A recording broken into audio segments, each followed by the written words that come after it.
Hello viewers, আসসালামু আলাইকুম। Welcome Tahmina's কিচেনে। আজ আমি নয়নতারা পিঠা তৈরি করব। এটা নয়নতারা ফুলের মতো দেখতে, তাই এর নাম দিয়েছি আমি নয়নতারা। তো চলুন ডোটা আগে তৈরি করে নেই।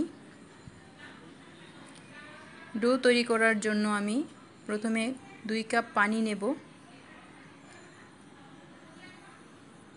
প্রয়োজন মতো লবণ দেব।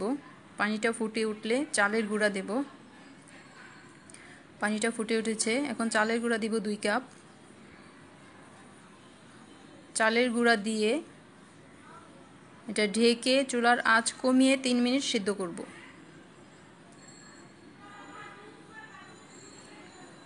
তো 3 মিনিট হয়ে গেছে। এটা আস্তে আস্তে পানির সাথে চালের গুঁড়াটা ভালো করে মিশিয়ে নামিয়ে ঠান্ডা করে ময়ান করব। তো ঠান্ডা হতে হতে এখন শিরাটা করে নিই। শিরার জন্য আমি নেব 1.5 কাপ চিনি আর 1 কাপ পানি। পানি আর চিনি সাথে গরম মশলা দেব কিছু, এলাচ, 1 টুকরা এলাচ, একটা তেজপাতা আর 2টা দারচিনি দেব। চিনিটা গললেই শিরাটা নামিয়ে নেব। চালের গুঁড়া ঠান্ডা হয়ে গেছে, আমি এখন ময়ান করব। একটা ডিমের কুসুম দেব, সাথে দেব 1 টেবিল চামচ ঘি। মাখানোর সময় যদি চালের গুঁড়া শক্ত মনে হয় তাহলে কুসুম গরম পানি হাতে ধরা যায় এমন গরম, সেটা একটু দিয়ে ভালো করে মেখে নরম একটা ডো তৈরি করতে হবে। ডো শক্ত হলে পিঠা শক্ত হবে, শিরা ভেতরে ঢুকবে না। তাই মাখানোর সময় যদি শক্ত মনে হয় হালকা গরম পানি দিয়ে হাতে নিয়ে তারপর মেখে নরম একটা ডো তৈরি করতে হবে। এখন আমি রুটি বানাবো। রুটিটা একটু মোটা হবে। নর্মাল রুটি আমরা যেরকম বানাই তার চেয়ে একটু মোটা রুটি হবে। আর গুলাতে অবশ্যই তেল লাগিয়ে তারপর রুটি বানাবো, শুকনা ময়দা বা চালের গুঁড়া দিয়ে না, তেল দিয়ে তারপর রুটিটা বেলবো। রুটি বেলে তারপর গোল গোল করে কাটার জন্য একটা কৌটার ঢাকনা নিয়ে যতটুক সাইজের বানাবেন ঠিক সেরকম সাইজের একটা ঢাকনা দিয়ে তারপর গোল করে কেটে সাসলিকের কাঠি দিয়ে পিঠার পাপড়িগুলো তুলব। বরাবর 2টা আগে দাগ কেটে নেব, তাহলে সবগুলো পাপড়ি সমান হবে। এখন কোনা করে আর 2টার দাগ দেব। এইভাবে সবগুলো বানাবো।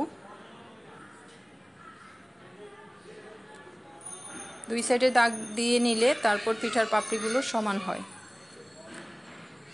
পিঠাগুলো বানিয়ে মাঝখানে সুন্দর দেখা যাবে, এজন্য বাদাম কিশমিশ দিতে পারেন।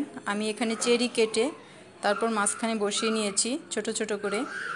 অবশ্যই চাপ দিয়ে ভালো করে ঢুকিয়ে নিতে হবে, না হলে ভাজার সময় বের হয়ে যাবে। এভাবে সবগুলো বানিয়ে নেব।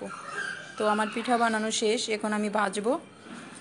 এটা মিডিয়াম আঁচে হালকা ব্রাউন করে ভাজতে হবে। গরম তেলে দিয়ে দিলাম। পিঠাগুলো হালকা ব্রাউন করে ভাজবো। পিঠা ভাজা হয়ে গেছে, এখন তুলে শিরায় দিব। শিরায় দিয়ে আর জাল দিতে হবে না, শিরাটা হালকা গরম থাকবে। একদম পাতলা একটা শিরা হবে। ঘন শিরা হলে শিরায় ঢুকবে না। আর গরম মশলাগুলো শিরায় পিঠা দেওয়ার সময় তুলে ফেলে দেব। পাতলা একটা শিরা হবে। মিষ্টি শিরা যেমন হয় ঠিক তেমন পাতলা শিরা হবে। ঘন শিরা ঘন হলে পিঠার ভেতরে ঢুকবে না।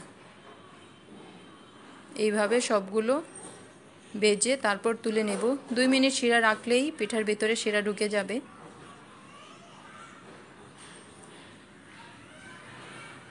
ভাজার সময় চেরিগুলো চাপ দিয়ে ভিতরে ঢুকিয়ে তারপরে ভাজতে হবে। হয়ে গেল আমার নয়নতারা পিঠা। নয়নতারা ফুলের মতো দেখতে পাপড়িগুলো, এই জন্য এর নাম দিয়েছি আমি নয়নতারা। অবশ্যই আমার চ্যানেল সাবস্ক্রাইব করবেন। সবাই অনেক ভালো থাকবেন। আর ভিডিওটা দেখার জন্য অনেক অনেক ধন্যবাদ। আশা করি আমার সাথে থাকবেন। পরবর্তী রান্না দেখার জন্য অবশ্যই সাবস্ক্রাইব করবেন। আমি একটা ভেঙে দেখাই। এটা জুসি অ্যান্ড ক্রিসপি একটা পিঠা। ভালো থাকবেন, অনেক অনেক ভালো। ধন্যবাদ সবাইকে।